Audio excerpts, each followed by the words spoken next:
por lo que esa porción de cerebro que debería estar recibiendo sus nutrientes no los está recibiendo y se empieza a provocar lo que es una isquemia o muerte cerebral, ¿sí? O muerte de las neuronas de ese sector cerebral, ¿sí? Esto se da debido a que hay una falta de flujo, ¿sí? De sangre, llevando oxígenos y nutrientes.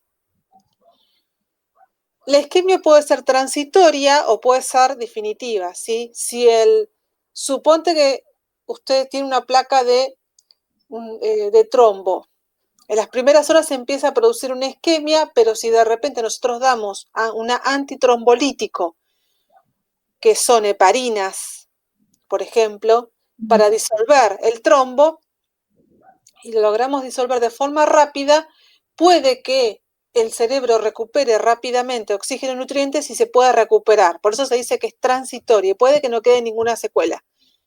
Pero si esta tarda demasiado, o sea, la causa, que por ahí que es más difícil, como por ejemplo una placa de ateroma, una placa de grasa, y no se actúa rápidamente, el paciente puede directamente perder funciones por isquemia y pueden que esas funciones no se recuperen y pueden quedar con secuelas, ¿sí? Y esa zona queda claramente en la tomografía, se puede observar el manchón de isquemia, o sea, de muerte cerebral.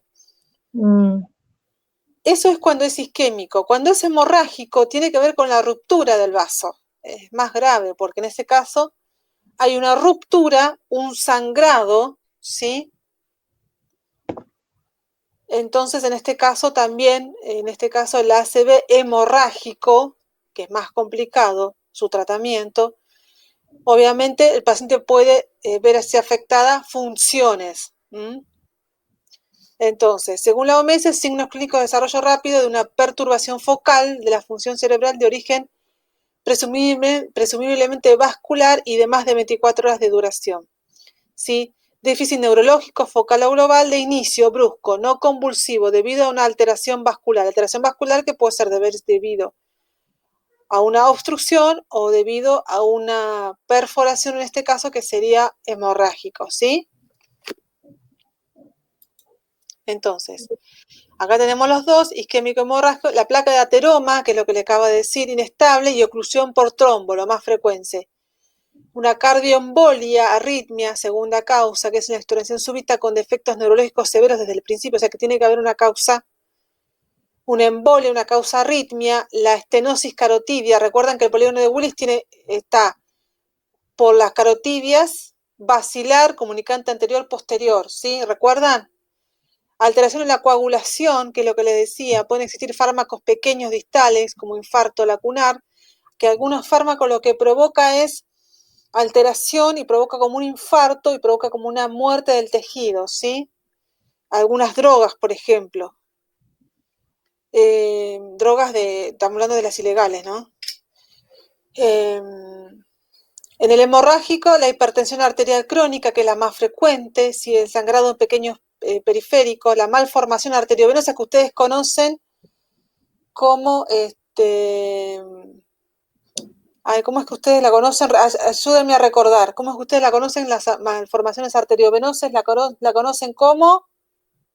A ver si alguien lo recuerda, porque se me fue de la cabeza ahora. ¿Alguien lo recuerda? No.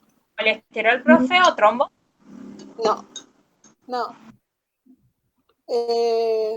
Que lo tuvo la hija ¿recuerda de Mariquita Valenzuela?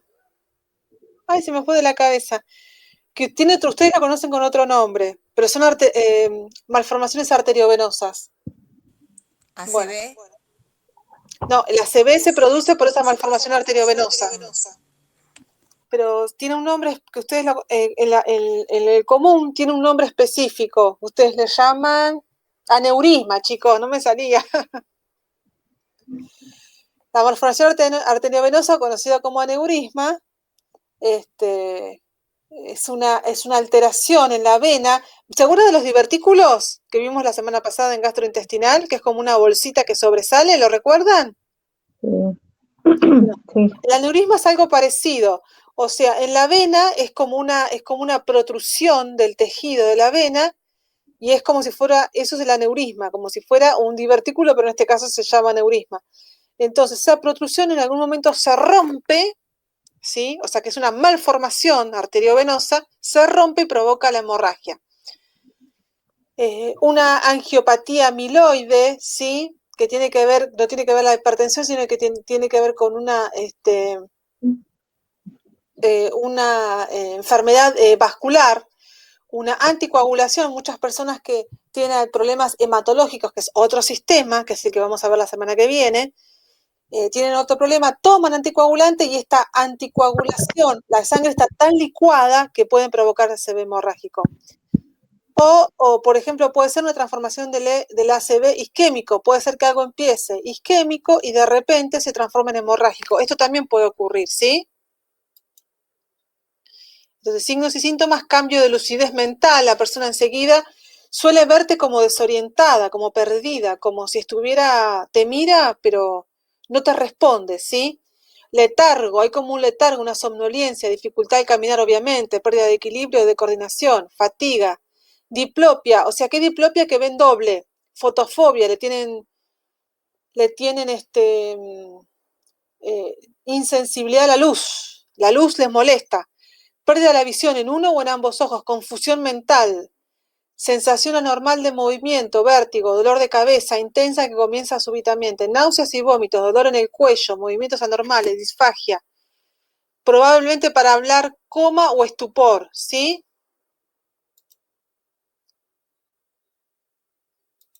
Acá está, chicos, se los puse el polígono de Willis. ¿Ven? ¿Lo ven el polígono de Willis?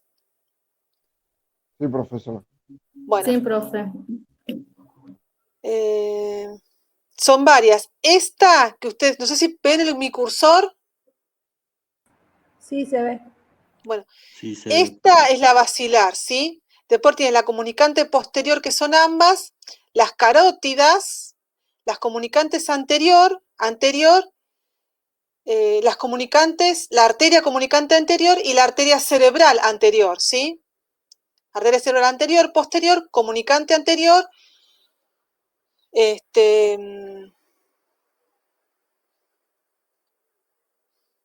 polígono está, lo tienen, la basilar, lo tienen, ¿sí? Sí, profesor. Bien.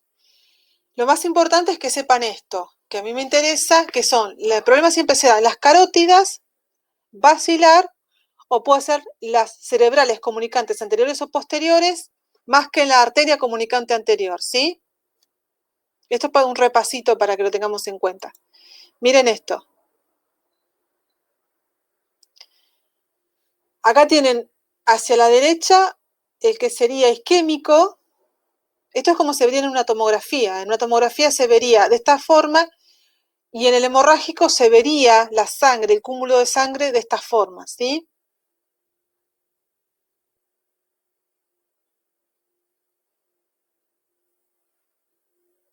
¿Está?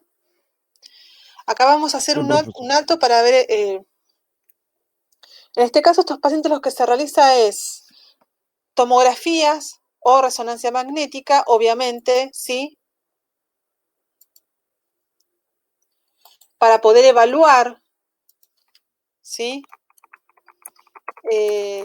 Estos pacientes obviamente van a requerir en un principio de una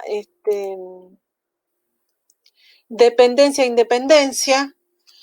Hay una escala que nosotros hacemos que es muy importante, que es la escala de Glasgow, ¿sí? La escala de Glasgow consta de, el máximo puntaje de la escala de Glasgow es de 15. De 15 en 15, 15/15. Si el 15 disminuye, es la alteración que tiene el paciente. ¿Qué es la escala de Glasgow? ¿Qué mido yo en la escala de Glasgow? Mido el nivel de conciencia, ¿sí? Este nivel de conciencia lo voy a medir a través de 3 parámetros. El parámetro que es la abertura ocular, o sea, si el paciente espontáneamente abre los ojos. Aquí el puntaje máximo es 4. Si lo abre espontáneamente es un 4. Si abre los ojos porque yo le hablo, es un 3. Si lo abre por dolor, o sea, yo le hablé y no me dijo nada, pero lo pellizco, o sea, lo abre al dolor, es un 2. Y si no lo abre espontáneamente, no lo abre los ojos porque yo le hablé y lo pellizqué y no abrió los ojos, ninguna es un 1, ¿sí? Y ahí está del 1 al 4. La apertura ocular, este es el parámetro primero. El segundo parámetro es la respuesta verbal, ¿sí? Cuando yo dialogo con el paciente, veo cuál es su respuesta. Si el paciente está orientada en tiempo, espacio y persona, el puntaje es 5, que es el máximo puntaje, ¿sí? Yo tengo que ver que el paciente sepa quién es, sepa dónde está, ¿sí? Y sepa sepa el lugar, sepa quién es y sepa la fecha, por ejemplo, el día. A veces uno que está internado se pierde un poco de los días, pero más o menos viendo, bueno, más o menos usted cuando se internó, entonces el paciente ya te dice, me interné un sábado, así que hoy debe ser lunes, martes, más en los hospitales que a veces no hay televisor, viste, para poder continuar, un poco se pierde, o celulares, las personas mayores no usan celulares, así que no están, a veces están orientadas en tiempo, pero sí tienen que estar orientadas al 100% en espacio persona, ¿sí? Si es confusa, si no sabe de repente cuántos años tiene o quién es, ¿sí? Es un 4. Si es inapropiada, o sea, me responde palabras incomprensibles que yo no entiendo o que no sé, yo le estoy preguntando cómo se llama y me dice, tengo café, voy a tomar café, que no nada que ver con la respuesta de la pregunta que yo le estoy haciendo, es un 3. Si hace sonidos, emite sonidos, pero ninguna palabra en sí, es un 2. Y si ninguna directamente me mira como desorbitado y no me responde, es 1, ¿sí? Y el tercer parámetro es la respuesta motriz, ¿sí? Si está localizada, o sea, ¿qué significa? Yo le toco la pierna o algunos le pellizcan, entonces si responde, o sea, yo le toco la pierna y el paciente le digo, ¿qué le estoy tocando? Y me dice la pierna, localiza, entonces es un 5 que es el máximo puntaje. Si lo hace a través de la retirada, o sea, yo lo pellizco y retira la pierna, es un 4. Si hace una flexión, es un 3. Si es una extensión, es un 2. Si es ninguna, es un 1. Flexión, extensión, generalmente saben que se hacen con el martillo, ¿sí? Se utiliza el martillo para ver flexión, extensión. Esto da un max, si el paciente está normal, el puntaje máximo es 15, 15 en 15. Si el paciente va deteriorando, por ejemplo, cuando yo le hablo, tiene una respuesta confusa, ya tiene 14 sobre 15. Entonces ya hay una disminución del nivel de conciencia, ¿sí? La escala de Glasgow es muy importante para poder medir. ¿Está? Sí, profesor. Sí, profe. Voy a hacer un parate acá, porque hablando ahora de las escalas, me olvidé de decirles a ustedes la semana pasada la escala de Bristol. ¿La tienen a la escala de Bristol?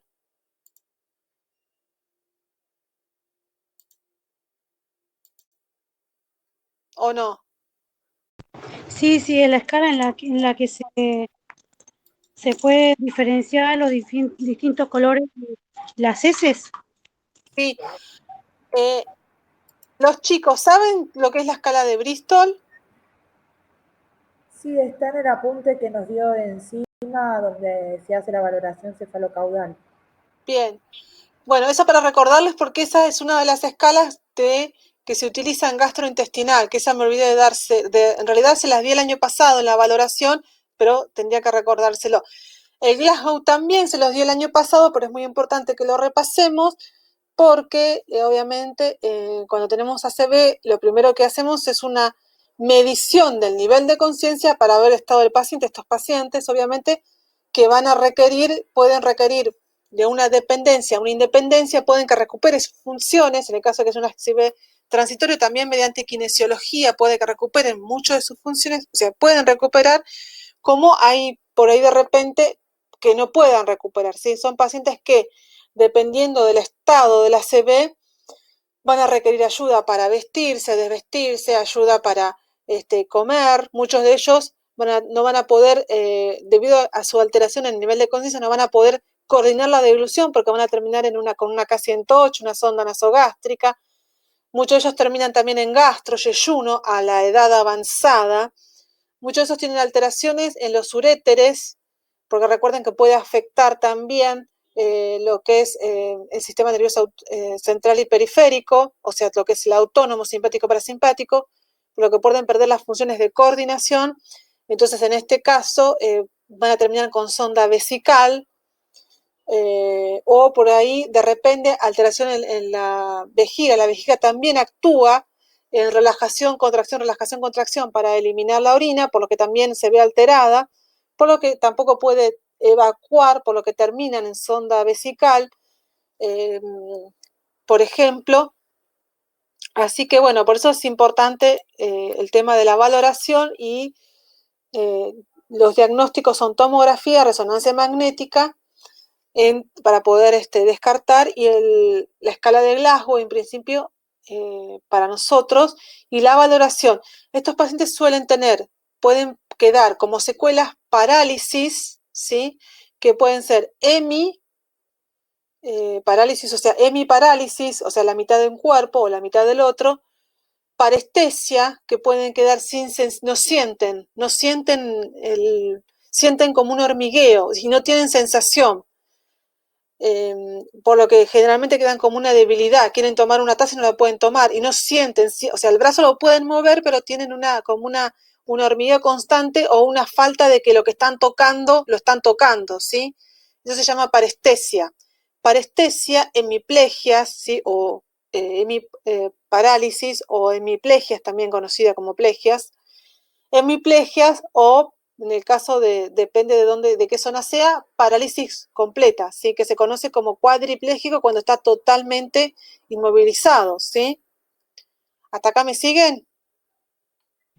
Sí, profesora.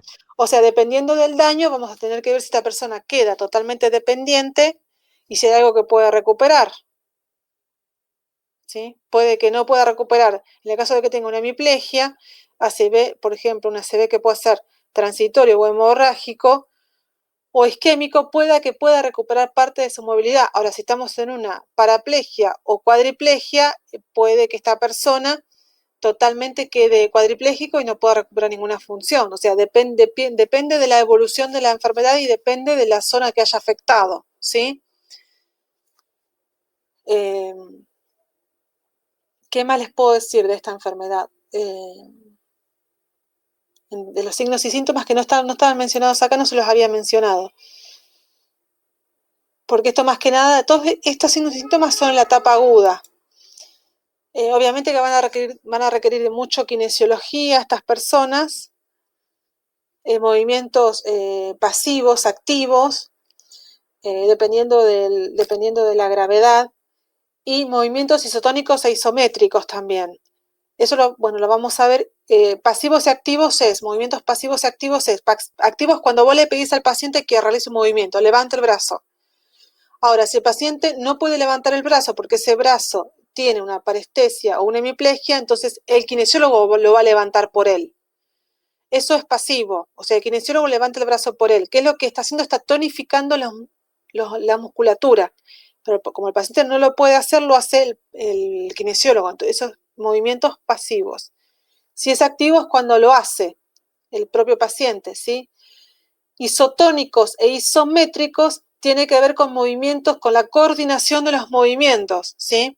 Obviamente que primero hay que evaluar para ver si puede hacer isotónicos e isométricos. Isotónicos son aquellos movimientos que se realizan para tonificar los músculos, e isométricos tiene que ver con aquellos movimientos que se realizan para la coordinación de esos músculos, pero generalmente se realiza a través de movimientos activos, ¿sí? Aunque también con los movimientos pasivos el mismo kinesiólogo los puede realizar, los realiza él. ¿Está? Sí, profesor. ¿Alguna pregunta hasta acá?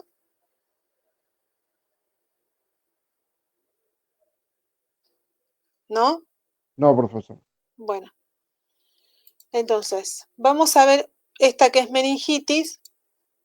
Entonces, la meningitis generalmente puede ser virósica, puede ser bacteriana y puede ser también producida por parásitos y también por hongos.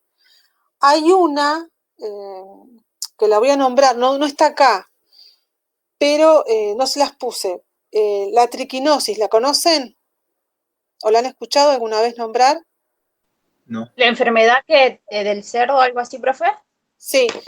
Hay personas que comen carne de cerdo. En la carne del cerdo viene un parásito, aquella carne de cerdo que no esté bien cocida, viene en el cerdo este parásito y este parásito se pega en alguna parte del cuerpo, primero en el estómago y después a través del sistema sanguíneo, recorre el cuerpo y puede llegar hasta el cerebro y allí se reproduce. Nosotros hemos tenido pacientes con el cerebro lleno de gusanos. No se pueden sacar. Vos le podés poner años de antibiótico, la paciente termina muriendo, ¿sí? Es bravísima. Yo no se las puse porque es la verdad es poco común, pero sepan que existe alguna vez. Generalmente la medicación que se da es anfotericina, que es un antibiótico bravísimo que se da en 3 horas. La anfotericina debe darse oculta de la luz, debe estar cubierta de la luz. Cuando uno la prepara hay que darlo con una guía opaca. El sachet hay que cubrirlos de la luz porque si no con la luz muere este tipo de anfotericina, de antibiótico. Y la verdad que suele darse a veces por meses, y la verdad que cuando este parásito llegó al cerebro, se multiplica allí y no lo sacás. La persona muere con estos parásitos, ¿sí? Pero bueno, hay meningitis que son virósicas, que no hace falta medicación, revierten solas, o están las que son bacterianas que sí requerimos de una antibiótico terapia. Entonces, veamos la definición: inflamación de las meninges, membranas que envuelven y protegen el sistema nervioso central.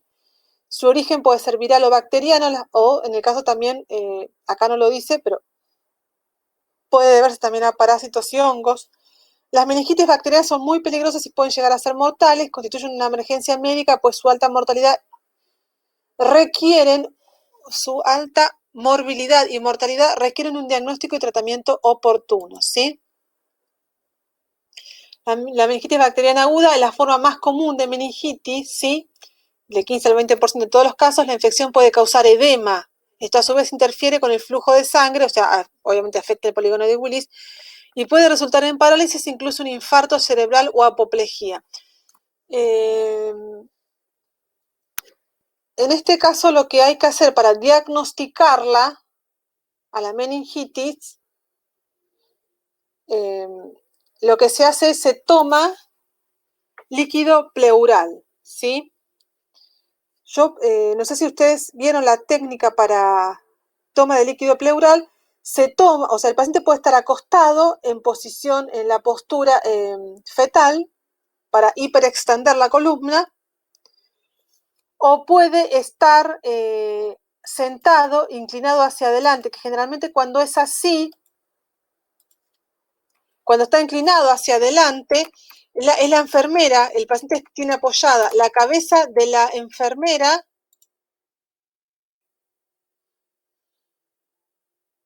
¿sí? O sea, está hacia adelante como si fuera en posición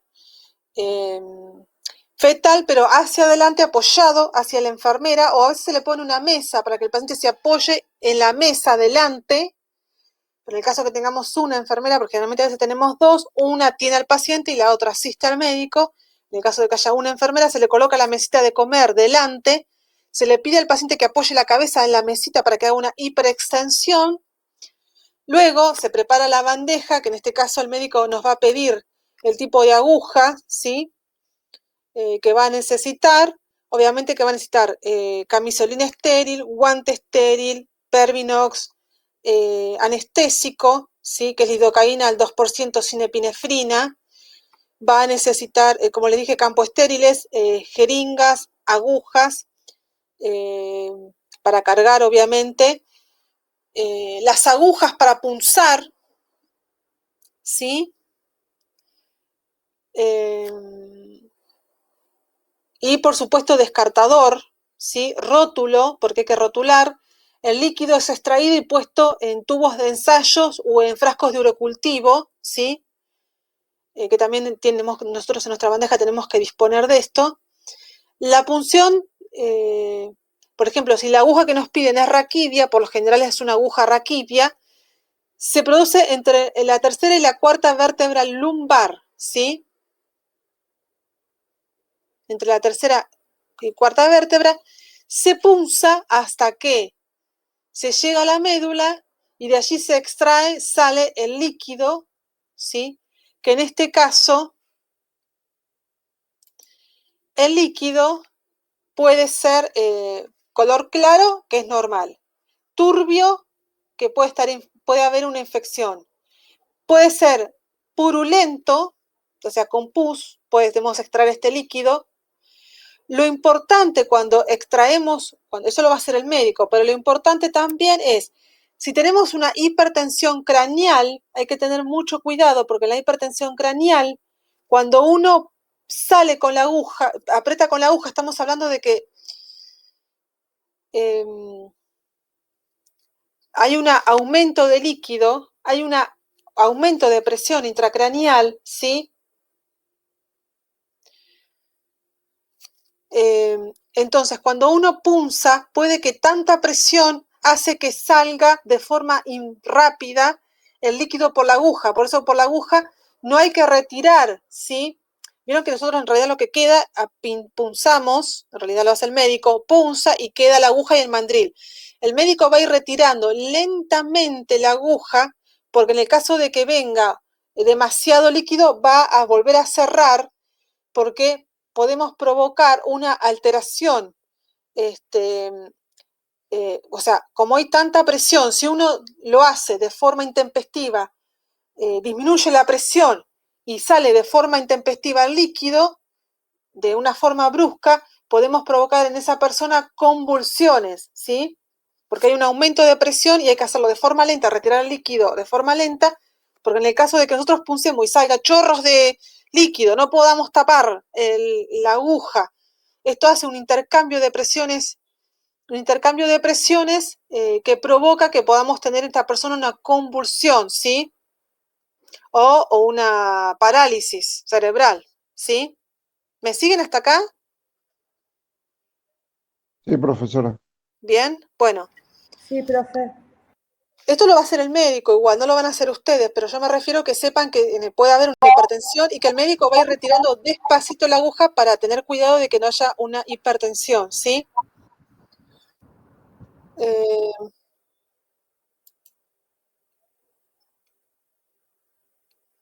¿Ustedes recuerdan? ¿Alguien recuerda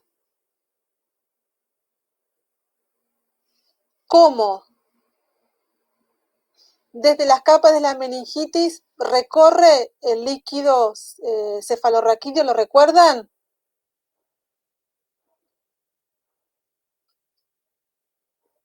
¿Alguien me puede ayudar? ¿Así lo recordamos juntos?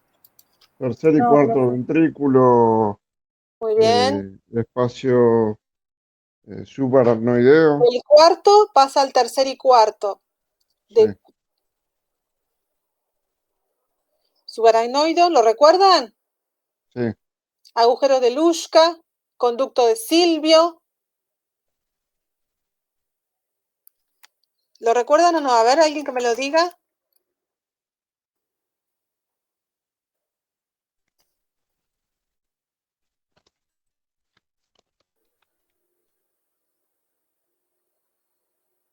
Eso es para ver si lo repasaron, ¿eh? ¿Lo recuerdan?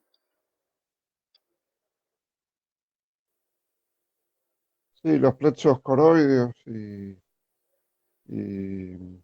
tercer y cuarto ventrículo, el espacio Bueno, pero lo importante es que lo subaracnoideo. repasaron. Que está, o sea, el tercer y cuarto ventrículo, ¿sí? Pasan de allí al primero y segundo por el conducto de Silvio y luego por los agujeros de Luschka es que va a la médula, ¿sí? ¿Lo recuerdan?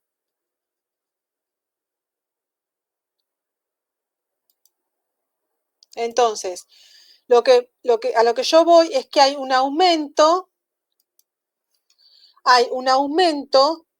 o sea, de líquido cefalorraquídeo, hay un aumento en los ventrículos, ¿sí? Entonces, lo que uno cuando hace de forma intempestiva y brusca, lo que se hace es, en esta punción, lo que se hace es una disminución en la presión de estos ventrículos, obviamente, entonces provoca una alteración hemostásica, y esta alteración hemostásica lo que puede provocar es desde una infarto cerebral hasta simplemente convulsiones. Por eso hay que hacerlo, retirar el mandril lentamente. Una vez que se extrae el líquido, se rotura la muestra, se envía al laboratorio de X, etcétera, etcétera, y se retiran las agujas, hay que hacer una compresión en el lugar, se deja con gasa y cinta, el paciente debe quedar en posición supina, ¿sí? Se aconseja no deambular, y lo que se aconseja, lo más probable es que este paciente tenga cefalea, lo que se aconseja es que tome café, salvo que tuviera otra indicación, como por ejemplo una gastritis. Pero se aconseja que tome café. ¿Por qué? Porque el café disminuye en este tipo de intervenciones la cefalea. Si el paciente no pudiera tomar café porque tiene gastritis, a veces se llevan termos de café para que el paciente pueda tomar. Si no se puede, se le da cafeína endovenosa. ¿Me siguen hasta acá? Sí, profesor. Se le da cafeína endovenosa, ¿sí? Puede ser una ampolla, 2 ampollas, puede ser un goteo que quede o puede ser cafeína cada 8, ¿sí? ¿Para qué? Para disminuir el dolor de cabeza. También se le puede dar algún AINES, Dolten, diclofenac, pero en realidad lo que se da cafeína porque este tipo de dolor es lo que se necesita es la cafeína para que disminuya, ¿sí? La verdad, profe, qué interesante, porque nunca me hubiese imaginado que se pasaba cafeína. Sí, cafeína endovenosa, sí, sí. Cafeína endovenosa, o café vía oral o cafeína endovenosa. Estos pacientes tienen que estar, como les dije, en reposo varias horas. En lo posible se les pide que no deambulen, ¿sí? Por lo menos por 12 horas. En posición supina, o sea, boca para arriba.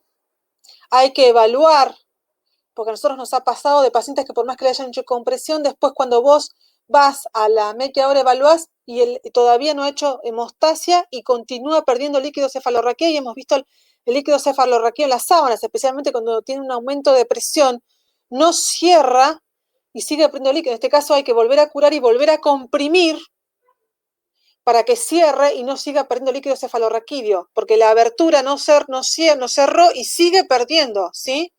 Por eso hay que evaluar en búsqueda de las sábanas las gasas que quedan, por lo menos cada 15 minutos la primera hora y después cada media hora la segunda hora y después cada hora, ¿sí? ¿Está? Por lo menos por 6 horas. Sí, profesor. ¿Sí? Sí, profe. Bien. Una vez que se manda a analizar, lo que se observa o se busca a ver si es algún virus o bacteria. En el caso de que sea un virus, revierte sola, en general. En caso de que sea bacteria, hay que ver a qué antibiótico es sensible y ese antibiótico es el que se aplica, que después lo aplicaremos de forma endovenosa o vía oral. En general se hace de forma endovenosa los primeros días y después queda con un antibiótico vía oral, ¿sí?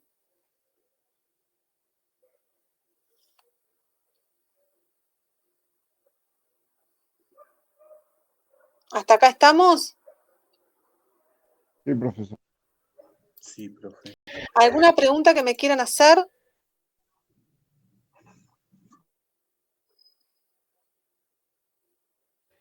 Profe, el PDF nos va a mandar igual.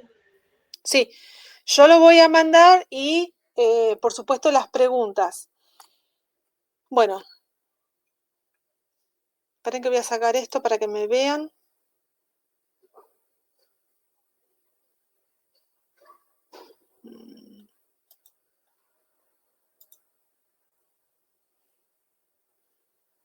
Ahí ya me pueden ver.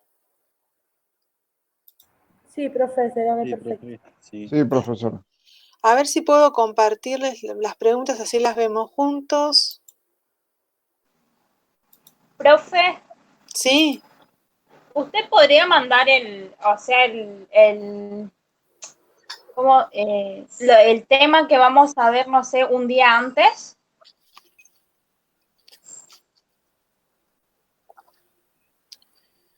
¿cómo el tema que vamos a ver? O sea, como Servio, usted nos mandó, o sea, hoy día estamos viendo un tema, ¿no? Usted Pero yo nos la semana podría pasada mandar. les dije el módulo les puse la próxima semana, hice el resumen y puse la próxima semana vemos neuro. Estaba, ¿eh? Claro, pero capaz lo que le dice la compañera es que si el PowerPoint que usted nos pasa el día lunes nos los puede enviar antes para que nosotros lo leamos. No, porque yo les explico cuál es el tema. O sea, yo hoy les doy la clase. El tema es que yo lo que quiero que ustedes me repasen anatomía y fisiología y me repasen fármaco. Como se acuerdan que me están perdiendo el hilo. Volvemos al primer día.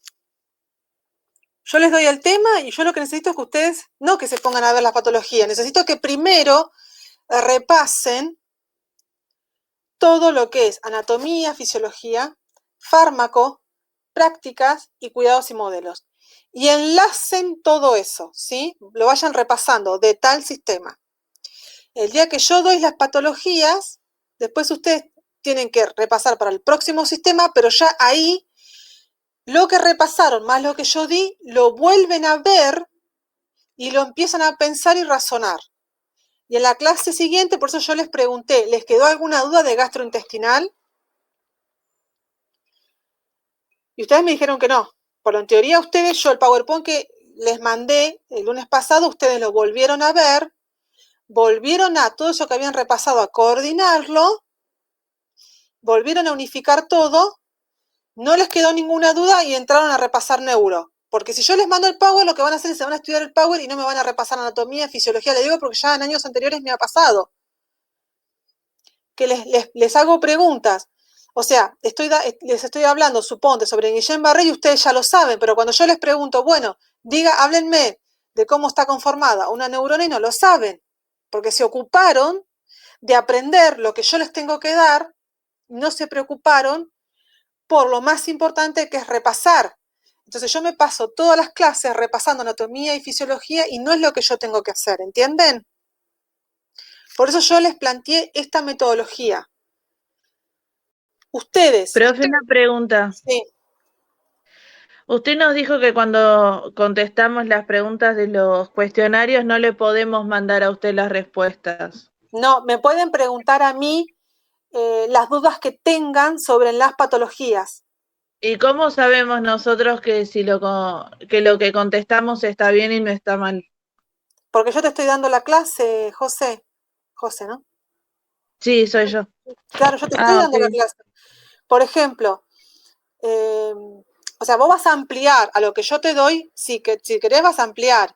Por ejemplo, bueno, yo ahora cerré el PowerPoint, pero, por ejemplo, si yo te pregunto, bueno, vos sabés que, además te estoy dando la pregunta, chicos, nadie, en ningún instituto les da las preguntas, yo les doy las preguntas. Yo soy muy severa cuando les tomo el examen, ¿por qué?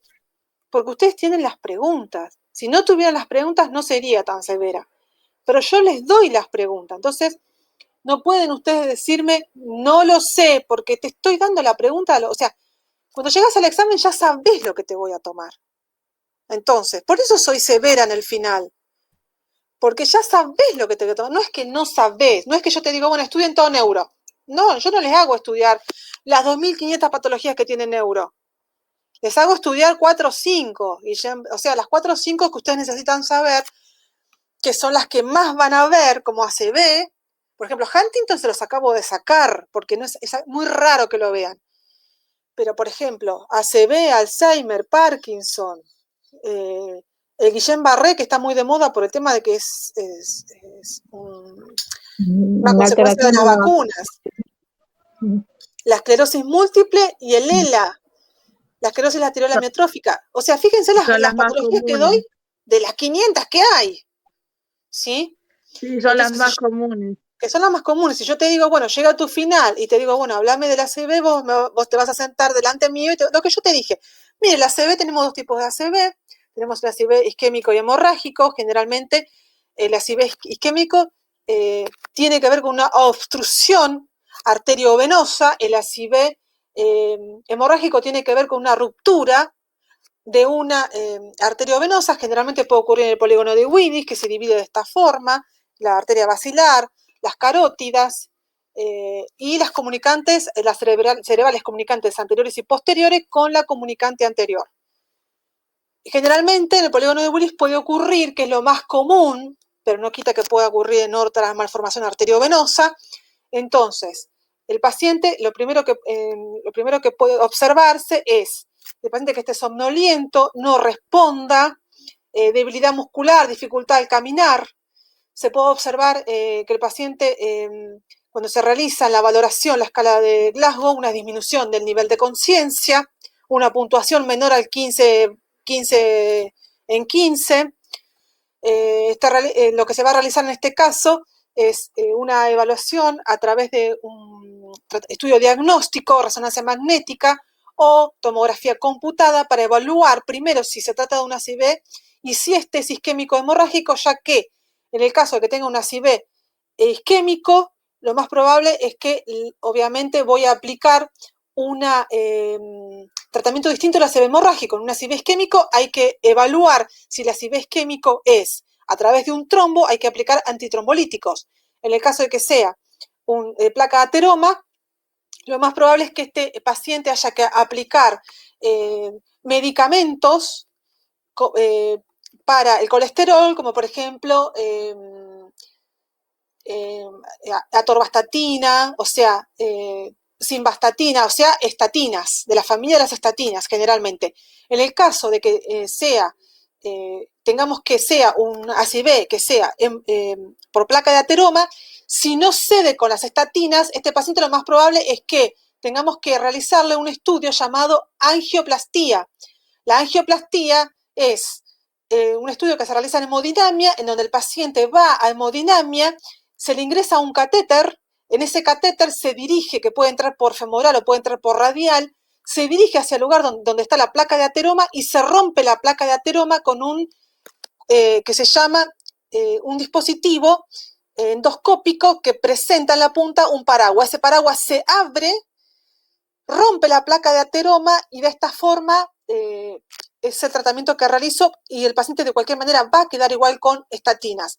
En el caso de que sea antitrombolíticos, lo que se va a hacer, este paciente se va a internar en unidad de terapia intensiva porque va a quedar monitoreado, ya que el ACV isquémico puede volverse hemorrágico en el caso de que yo anticoagule demasiado el paciente. Le aplico entonces anticoagulantes para tratar de romper ese trombo.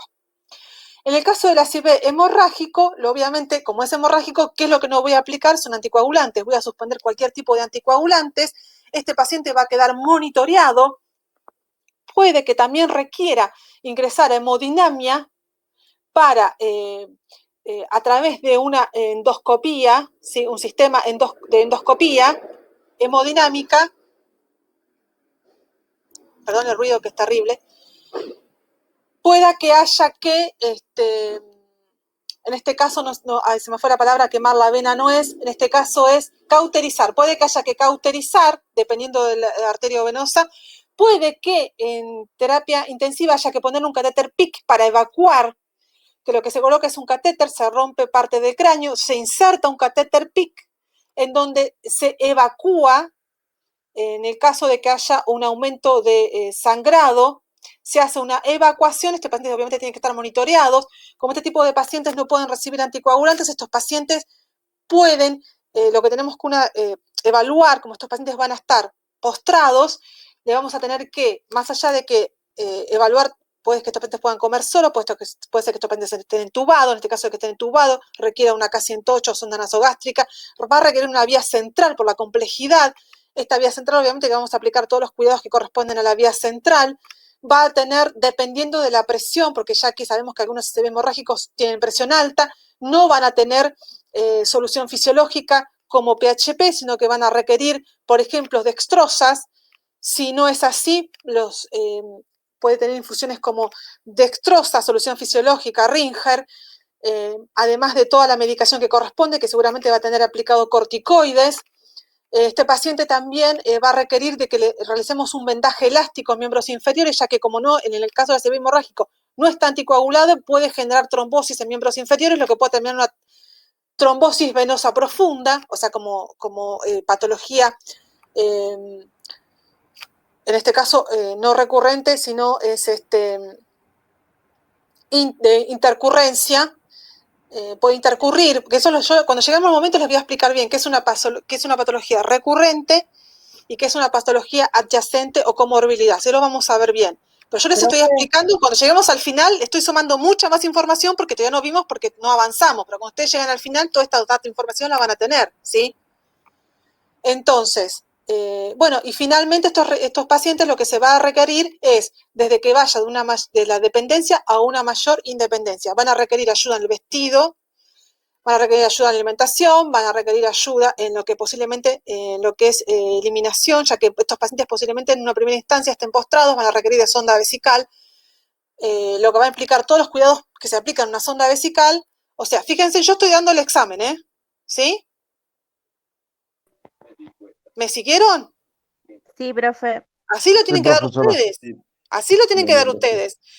Porque ahora estamos viendo la patología, pero después se va sumando. Cuando veamos uro, ustedes van a decir, bueno, ahí tienen todos los cuidados de las sondas vesicales que además ya lo vieron con Vero.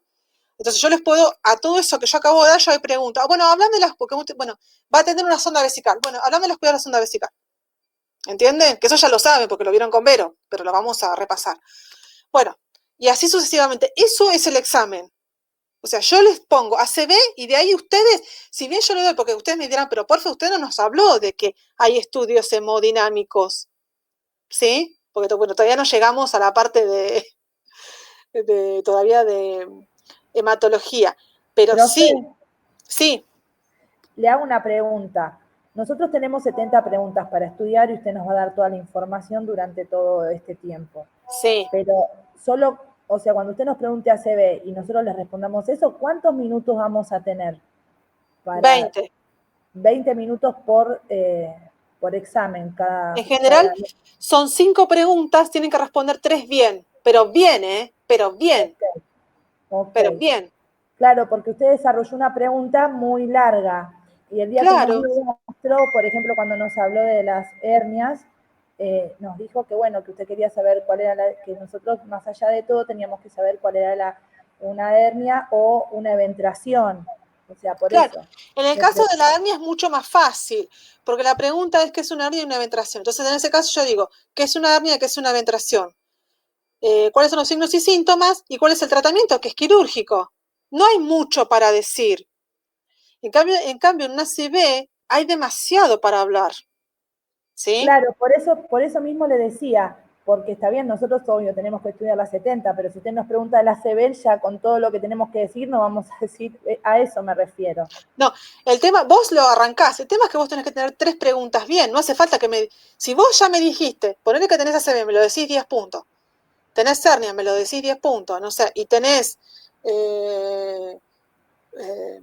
anemia, me lo decís 10 puntos, yo las otras 2 no te voy a decir, ya está, listo, estás aprobada, me dijiste 3, salvo que vos me digas, no, profe, bueno, o sea, ya con un 3 tenés un 7, 8. Ahora si vos me decís, no, profe, quiero llegar a un 10, entonces yo te voy a entrar a cortar, te voy a decir, bueno, listo, ya lo sabes, pasá, y te voy a reducir. Eso lo vamos viendo en el camino, ¿sí? Ok, gracias. Son 5 preguntas, pero yo voy viendo. Si vos ya sabés mucho, la primera vos entras a hablar, y te corto y te digo, bueno, listo, pasá a la siguiente. Bueno, pasá a la siguiente. Sí, pero si vos estás... una CB es, bueno, y yo te tengo que estar diciendo, y bueno, pero decime esto, pero decime lo otro, pero la idea es que ustedes no me dejen hablar a mí, que ustedes no me dejen, porque si yo les entro a preguntar a ustedes, a veces tengo que sacar las cosas con cucharita. Si yo te tengo que sacar la cosa con cucharita, sonaste. O sea, no, perfecto, pero yo me entren a hablar, y dale, y yo te digo, listo, sabes, pasá la otra, pasá la otra, y ya está, tenés un 10. Okay. Ahora, si yo les tengo que repreguntar y pasar todo con cucharita, estamos mal. Porque si yo te digo, bueno, decime oxigenoterapia. Bueno, y vos entrás, vos tenés que hablar. Existen tantos dispositivos, con tanta FIO2, con tanto tiqui, que sistema abierto, sistema cerrado, piqui, así yo te tengo que decir, ¿y la FIO2? y los litros que lleva cada máscara y no, ya está, sanaste. ¿Me entendés? Porque vos ya me lo tenés que decir vos, yo no te lo tengo por qué preguntar. Vos tenés que saber que si tenés oxigenoterapia, ¿qué es la oxigenoterapia? ¿En qué patología se aplica? ¿Cuáles son los dispositivos de alto flujo y bajo flujo? ¿Cuál es la FiO2 de cada dispositivo? ¿Y cuáles son los litros de cada dispositivo? ¿Sí? O sea, me lo tenés que decir solita sin que yo te pregunte nada. Si yo te entro a preguntar, vamos mal, ¿eh? ¿Me entienden? Sí, no, ok, por eso mismo yo le preguntaba, porque digo, bueno, es tan largo explicar lo del ACV, cuántas preguntas vamos a tener y cuánto tiempo. Por eso Sí. era mi pregunta. En general tienen preguntas muy cortas y preguntas muy largas, ¿sí? Por Ok, eso, muchas gracias. eso está medio distribuido. Yo los había distribuido en tarjetas, pero me parece que para esta cohorte, como les dije, preparen bien un tema,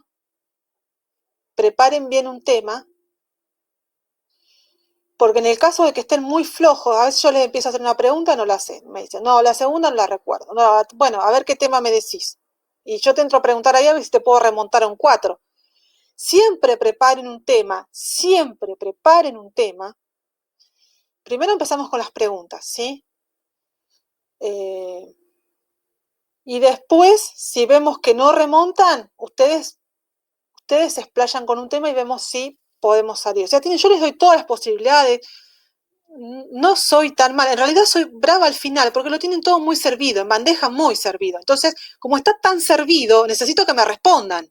Respóndanme. Cuando lleguen al final, está la directora presente, están otros profesores y yo no quiero que entren, no sé, no me acuerdo, y yo tengo que estar con cucharita sacándole las cosas. Le repito, nadie les da la pregunta en un examen final. Nadie te da las preguntas. Ustedes llegan con las preguntas. O sea, lo mínimo que tienen que hacer es entrar a hablar. Yo sé que por ahí te podés marear, porque como son tantas patologías, te podés marear, no sé, Cushing con Addison. Que Addison tiene que ver con la falta de corticoide y el Cushing tiene que ver con la hipersecreción de corticoide. Entonces, uy, doc, me dicen, doc, está bien porque soy doctora en enfermería, me dicen, uy, doc, ¿sabe qué? Me olvidé estoy mareado, sé que tiene que ver con el corticoide, pero yo te doy, y ahí trato de ayudarte, cuando vos decís, listo, es la hipersecreción, ahí entras porque puede, como son 70 patologías, puede que alguna que otra pero te doy una mano, pero ojo que esa mano ya no vas al 10, está claro, ¿no? Sí, no, quedó clarísimo, muchas gracias. Bueno. Bueno, vamos con las preguntas porque nos quedan poquito hasta las 11. Entonces, repasemos. Les acabo de sacar,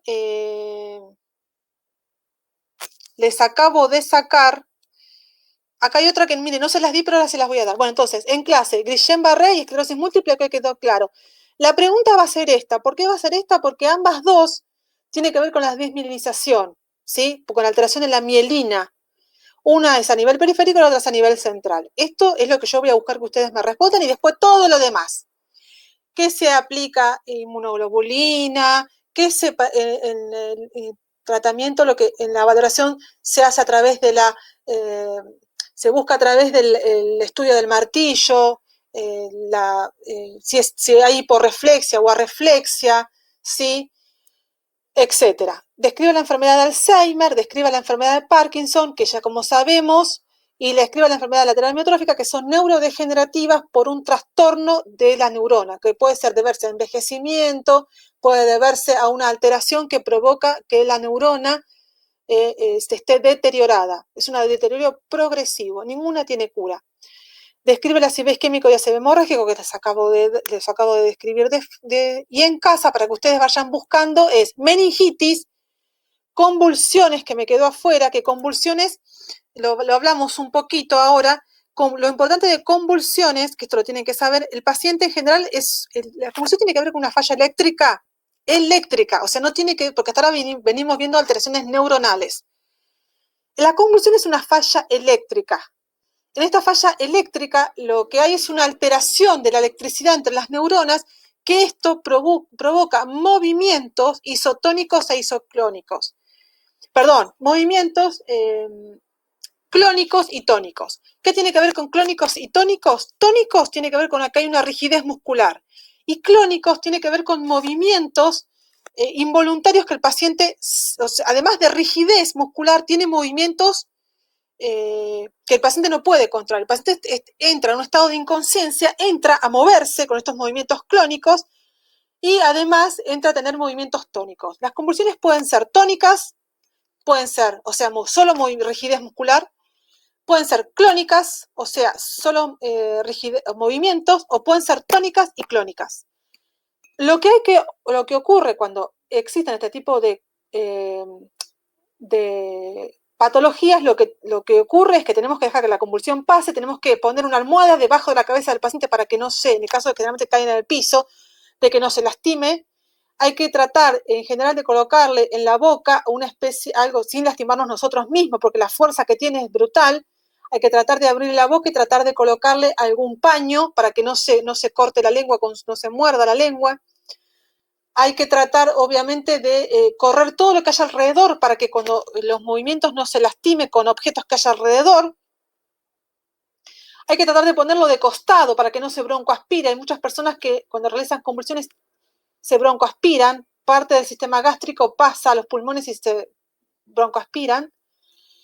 Hay que esperar a que pase la convulsión porque no hay mucho más para hacer. Lo que hay que hacer en este caso, la medicación, ustedes ya la han visto con el profe Maita.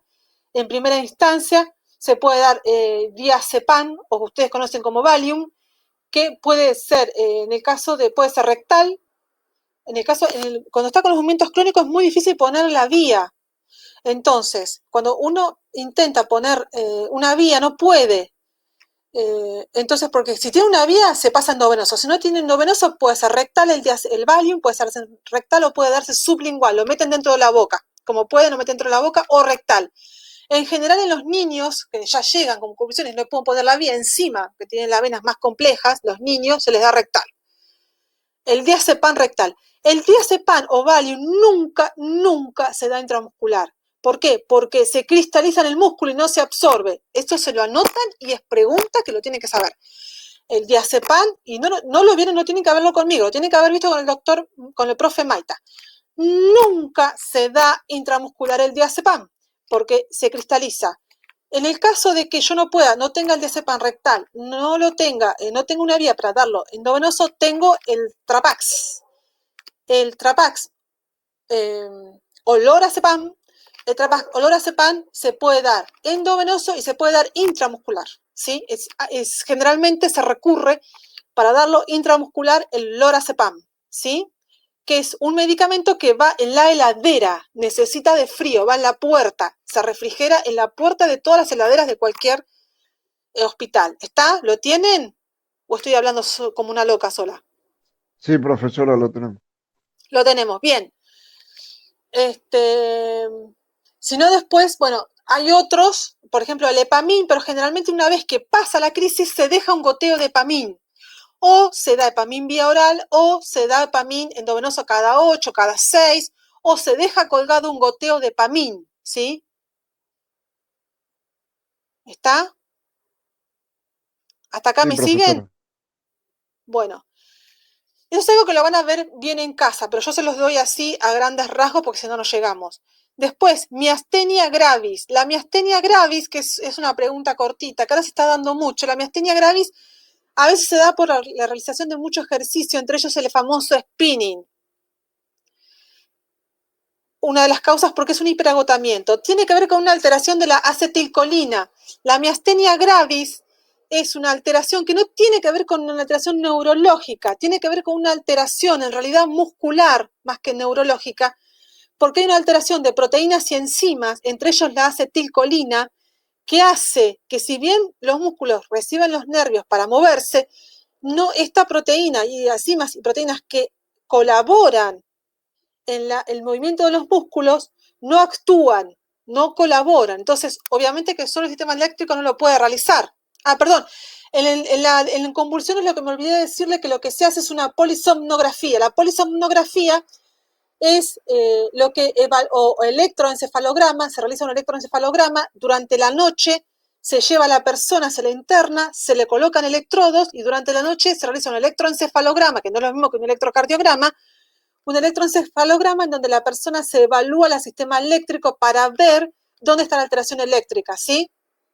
Una polisomnografía también se realiza en el caso de ver las alteraciones, si tienes alteraciones en el dormir, ¿sí? Eso me olvidé de convulsiones, porque eso también lo tienen que repasar. En el caso de miastenia gravis, es una alteración del acetilcolino, la persona queda con un agotamiento extremo que no puede mover ni un dedo. El tratamiento es la inmunoglobulina, corticoides y no más que eso hasta que el paciente se recupere. ¿El paciente se recupera? Sí, se recupera el paciente. Hay casos muy graves en donde por ahí puede que no se recupere el paciente, pero tiene que ver también más con una otra alteración.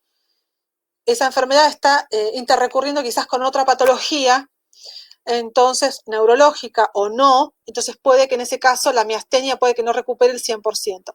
Pero es un agotamiento extremo por una alteración de enzimas y proteínas muscular, ¿sí? La escala de Glasgow ya la vimos, y después la punción lumbar ya la vimos, electroencefalografía, que la que se acabo de nombrar, que se hace para ver el sistema eléctrico del corazón. El sistema eléctrico del cerebro, no se confundan como me acabo de confundir yo, electroencefalografía con electrocardiograma, ¿sí? Electroencefalografía, entonces es para ver el sistema eléctrico, para ver si hay convulsiones o epilepsias. A veces las convulsiones pueden deberse a otras patologías adyacentes como la fiebre, por ejemplo, u otras patologías que entonces no es un problema eléctrico, sino que es un problema de que tenemos que solucionar las otras patologías. En el caso de que sea una epilepsia, ya es un problema propio del sistema eléctrico cerebral, por lo que ese paciente va a quedar de por vida con medicación, ¿sí? Y la angiografía cerebral es el que acabo de nombrarles. En el caso de que tengamos un ACV isquémico o hemorrágico, lo que se hace es se ingresa por un catéter, que puede ser por femoral o radial, y se evalúa el estado de las arterias y venas del cerebro. En el caso de que yo tenga que hacer una intervención, como por ejemplo romper una placa de ateroma, eso de angiografía pasa a ser una angioplastía. O sea, además de una angiografía es una angioplastía. La angiografía es para ver cómo están el sistema arteriovenoso. Si yo tengo que hacer un tratamiento, eso es una angioplastía, ¿sí? Plastía, que puede ser desde romper una placa de ateroma hasta hacer un bypass, en el caso de que fuera, en este caso estamos hablando de cerebro, pero si fuera corazón, también puede ser un bypass. Pero en este caso, como es cerebro, generalmente lo que se hace es rupturas de placa de ateroma. En este caso, el endoscopio tiene en la punta un sistema de paraguas que lo que hace es se abre. Imagínense un paraguas cuando ustedes lo abren, bueno, se abre y eso rompe la placa de ateroma. Sirve para romper la placa de ateroma.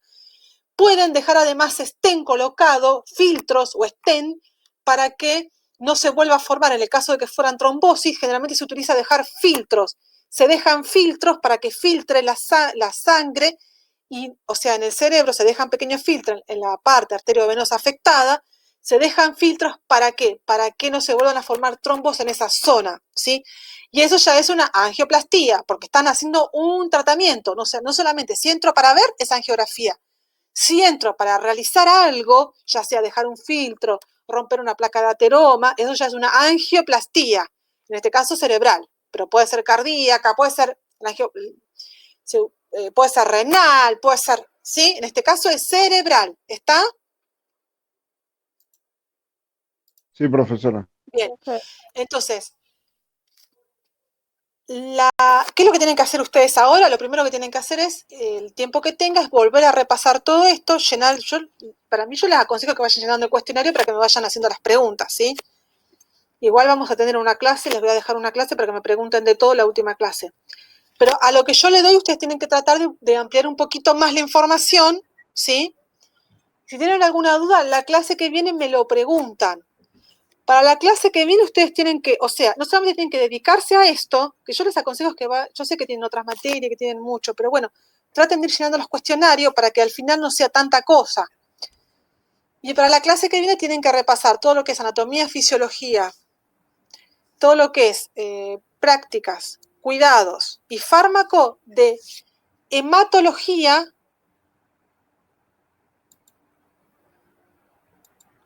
y esperen porque son dos los que tenemos, es inmunología y hematología, ¿sí? Que creo que preguntas de inmuno no les voy a hacer, pero sí les voy a hacer preguntas de hematología. Pero tienen que repasar hemato e inmuno, ¿sí? ¿La próxima clase vamos a tener eso? Sí. Van a tener inmunología y hematología, pero inmunología no les voy a hacer preguntas porque esas preguntas las descarté, pero sí de hematología, pero igual repasen un poquito para que sepan de lo que estoy hablando. Y al principio de cada clase me preguntan las dudas que quedaron de esto, ¿está? Sí. Sí, profe. Sí, profesora. Bueno, nos vemos el miércoles entonces con cuidados, condiciones y medio ambiente del trabajo, perdón, cuidados desde primero.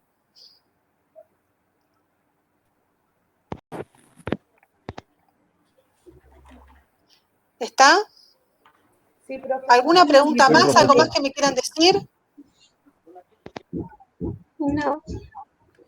¿No? ¿Bien? Bueno, entonces hasta el miércoles yo ya les subo esta clase, les subo las preguntas y ustedes, bueno, cualquier cosa me mandan al mail que tienen o de última me preguntan el lunes que viene, ¿sí? Bueno, saludos a Sí, todos. profesora. Saludos, chicos. Nos vemos, Chao, profe. profe. Que tenga buena semana. Chao, profe. Hasta luego. Hasta luego, profesora. Que tenga un hermoso día.